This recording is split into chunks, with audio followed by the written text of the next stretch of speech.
Hello everyone. Today is very important topic. The topic is tense. Tense is the form of verb that indicates the time or state of an action. Tense verb के रूप द्वारा time को बताता है या फिर state of action यानी action की दशा को बताता है। Tense is the concept of time. Tense time का ही कॉन्सेप्ट होता है, यानी टेंस के द्वारा ये बताया जाता है कि वो क्रिया प्रेजेंट है, पास्ट है या फिर फ्यूचर है। इस बेसिस पे टेंस को तीन भागों में डिवाइड किया गया है, यानी टेंस के तीन टाइप होते हैं। First is present tense, second past tense और तीसरा फ्यूचर टेंस। प्रेजेंट टेंस यानी वर्तमान काल, पास्ट टेंस भूतकाल, फ्यूचर टेंस भविष्यत काल। हम एक एक करके सभी टेंस के बारे में जानेंगे। सबसे पहला है present tense. What is present tense? The present tense refers to something that take place in present. वैसी क्रिया जिसका संबंध वर्तमान से होता है उसे प्रेजेंट टेंस कहा जाता है। ऐसी क्रिया जो अभी वर्तमान में घटित हो रही हो उन्हें प्रेजेंट टेंस कहा जाता है। जैसे आई प्ले, मैं खेलता हूँ, आई एम प्लेइंग, मैं खेल रहा हूँ। इन दोनों सेंटेंसों से पता चलता है कि वो क्रिया अभी वर्तमान में घटित हो रही है। अब हम जानेंगे प्रेजेंट टेंस को कितने भागों में, कितने कैटेगरीज में डिवाइड किया गया है। There are 4 kinds of present tense. Present tense को 4 भागों में कैटेगराइज किया गया है, डिवाइड किया गया है। First is simple present, second present continuous, third present perfect and fourth present perfect continuous. Now we learn one by one in detail. Simple present tense. The simple present tense is used to express habitual or repeated action. Simple present tense वैसे क्रियाओं को बताता है जो हमारा सामान्यतः आदत होता है या फिर जनरल ट्रूथ होता है। ऐसे एक्शन जो हम समान तरीके से डेली बेसिस पे करते हैं या फिर कोई सत्य होता है उसे सिंपल प्रेजेंट टेंस के द्वारा दिखाया जाता है। जैसे आई गो टू स्कूल, मैं स्कूल जाता हूँ, यानी मैं डेली बेसिस पे ये मेरा हैबिचुअल एक्शन है। इस तरीके के सेंटेंस को इसमें रखा जाता है। मिल्क इज वाइट, दूध मीठा होता है। I get up in the morning, इन सारे सेंटेंस को सिंपल प्रेजेंट टेंस कहा जाता है। इसके बनाने के रूल्स क्या हैं? आई, वी, यू, दे और सारे प्लूरल सब्जेक्ट के साथ वर्ब वन यानी प्ले और गो, अब देख रहे हो यहाँ पे इसका यूज किया जाता है। ही, सी, इट और जितने भी सिंगुलर सब्जेक्ट्स हैं वहाँ वर्ब फाइव का यूज किया जाता है, जैसे प्लेज, गोज। तीसरा, don't use auxiliary verb in with main verb. इसमें सहायक क्रियाओं का यूज नहीं किया जाता। मेन वर्ब के साथ सहायक क्रिया का यूज नहीं होगा। जैसे आई प्ले, ही प्ले, यहाँ पे आई एम प्ले या ही इज प्लेज, इस तरीके का सेंटेंस नहीं बना सकते। Next is present continuous tense. What is present continuous tense? The present continuous tense indicates a specific action that is going on at the time of speaking. Present continuous वैसी क्रियाओं को बताता है जिसका संबंध वर्तमान में होता है और जिस समय हम बोल रहे होते हैं उस समय बताता है। यानी जो क्रियाएं अभी घटित हो रही है, कब से घटित हो रही है या फिर कब तक होगी इसकी कोई सूचना नहीं मिलती। For example, I am reading, he is reading and we are reading. Note में जानेंगे इसका रूल्स क्या होता है। आई के साथ एम वर्ब का आईएनजी फॉर्म यानी वर्ब फोर का यूज किया जाता है। यू, वी, दे और जितने भी प्लूरल सब्जेक्ट्स है उसके साथ आर और वर्ब में आईएनजी फॉर्म यानी कि वर्ब फोर का यूज किया जाता है। ही, सी, इट और जितने भी सिंगुलर सब्जेक्ट्स हैं वहाँ इज और वर्ब में आईएनजी फॉर्म यानी वर्ब फोर का यूज किया जाता है। For example, I am reading, they are reading, she is reading. यहाँ आई के साथ एम और वर्ब में आई एन जी यानी वर्ब 4 का यूज किया गया है। दे के साथ आर और रीड में आई एन जी का यूज किया गया है। उसी तरीके से सी इज़ रीडिंग में भी किया गया है।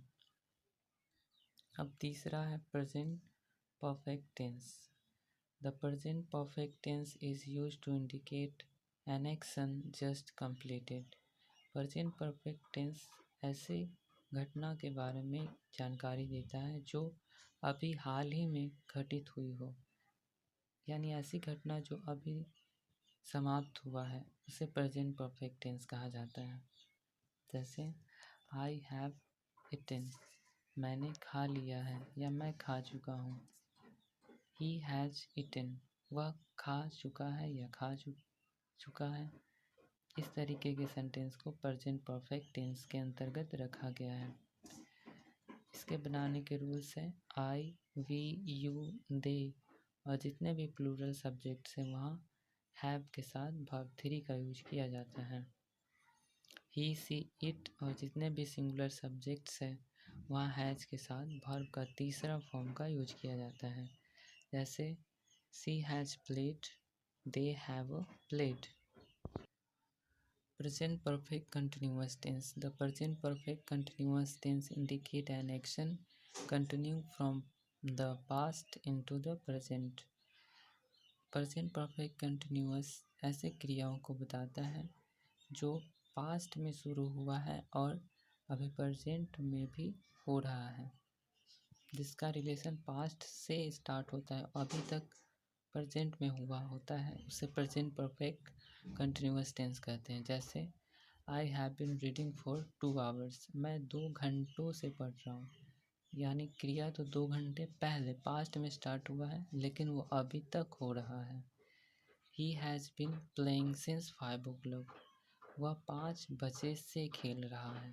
क्रिया पास्ट में स्टार्ट हुआ और वो अभी तक घटित हो रहा है, इसे प्रेजेंट परफेक्ट कंटिन्यूस टेंस कहा जाता है। इसके बनाने के रूल्स हैं आई, वी, यू, दे और जितने भी प्लूरल सब्जेक्ट्स हैं वहाँ हैव, उसके बाद बिन, फिर वर्ब का आईएनजी फॉर्म यानी वर्ब 4 का यूज होगा। ही, सी, इट और जितने भी प्लूरल सब्जेक्ट्स हैं वहाँ हैज़, बिन और वर्ब का आईएनजी फॉर्म का यूज होगा। जैसे I have been playing for 2 hours, Ravi has been playing for an hours। We complete till present. हम लोगों ने प्रेजेंट टेंस के बारे में जान लिया, अब हम पास्ट टेंस के बारे में जानेंगे। Past tense, what is past tense? Past tense refers to something that took place in the past. Past tense वैसी क्रियाओं के बारे में बताता है जिसका संबंध भूतकाल से होता है, यानी जो क्रियाएं खत्म हो चुकी है उन्हें पास्ट टेंस कहा जाता है। जैसे दे प्लेड, उसने खेला था। आई वेंट देयर, मैं वहाँ गया था। ये सारी क्रिया समाप्त हो चुकी है तो इन्हें पास्ट टेंस कहा जाता है।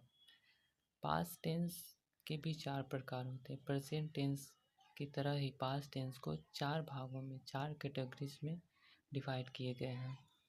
First is simple past, past continuous, past perfect, past perfect continuous. Now we know simple past tense. What is simple past tense? The simple past tense is used to indicate an action completed in the past at a definite time. Simple past tense वैसी क्रियाओं को बताता है जिसका relation past tense से होता है, किसी निश्चित समय पे वो कार्य समाप्त हो गया हो। जैसे आई रोट अ लेटर, मैंने एक पत्र लिखा था। सामान्य तौर पर पास्ट समय को बताता है, यानी बीते हुए समय को बता रहा है। ही प्लेड क्रिकेट, उसने क्रिकेट खेला था। ये भी पास्ट टेंस को बता रहा है, यानी बीते हुए समय को। तो ये सारे सेंटेंस सिंपल पास्ट टेंस कहलाएंगे। इसके बनाने के रूल्स हैं कोई भी सब्जेक्ट हो उसके बाद वर्ब टू का यूज किया जाता है। कोई भी नंबर, पर्सन या फिर जेंडर हो उसके साथ भी वर्ब टू का यूज किया जाता है। इसके साथ एक्जुलरी वर्ब का यूज नहीं किया जाता है। Don't use auxiliary verb with main verb, इसमें भी ऑक्सिलरी वर्ब का यूज नहीं किया जाता है। Now past continuous tense. The past continuous tense shows an action in progressing in the past. Past पर कंटिन्यूअस टेंस ऐसी क्रियाओं को बताता है जिसका संबंध पास्ट में घटित हो रहा होता है। वैसी क्रिया जो पास्ट में घटित हो रहा है उसके बारे में पास्ट कंटिन्यूअस टेंस बताता है। जैसे आई वॉज रीडिंग, मैं खेल रहा था।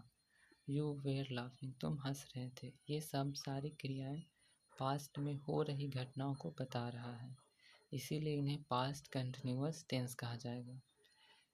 इसका रूल है ही, सी, इट और जितने भी सिंगुलर सब्जेक्ट्स हैं वहाँ वाज और वर्ब फोर का यूज होगा, यानी वर्ब का ING form.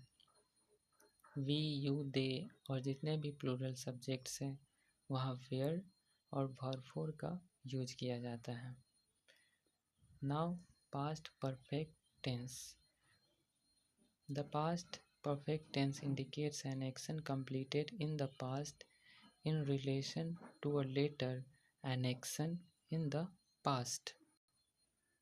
Past perfect tense वह बताता है कि भूतकाल में कोई भी घटना होने से पहले एक घटना पहले ही समाप्त हो चुका है। जैसे I had eaten before he came, उसके आने से पहले मैंने खा चुका था। I had reached school before the bell ring, bell यानी घंटी बजने से पहले मैं स्कूल पहुंच चुका था। The patient had dead before the doctor came, doctor के आने के पहले रोगी मर चुका था। इन सारी घटना में यह पता चलता है कि एक घटना खत्म होने से पहले दूसरा घटना खत्म हो चुका था। इन्हें पास्ट परफेक्ट टेंस के अंतर्गत रखा गया है। इसके बनाने के रूल्स हैं सिंगुलर या फिर प्लूरल सब्जेक्ट हो वहाँ हैड और वर्ब थ्री का यूज किया जाता है। Last is past perfect continuous tense. The past perfect continuous tense refers to an action continuing from the distant past and recent past. Past perfect continuous tense से यह पता चलता है कि कोई भी क्रिया भूतकाल में लगातार होती चली आ रही है।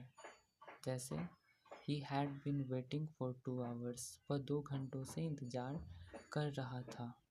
He had been working from many days, वह बहुत दिनों से इंतज़ार मतलब कार्य कर रहा था। इसके बनाने के नियम है सिंगुलर या प्लूरल सब्जेक्ट हो हैड बिन और वर्ब फोर का यूज किया जाता है।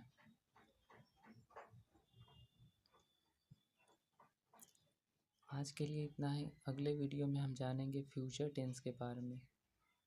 Till then take care and keep study.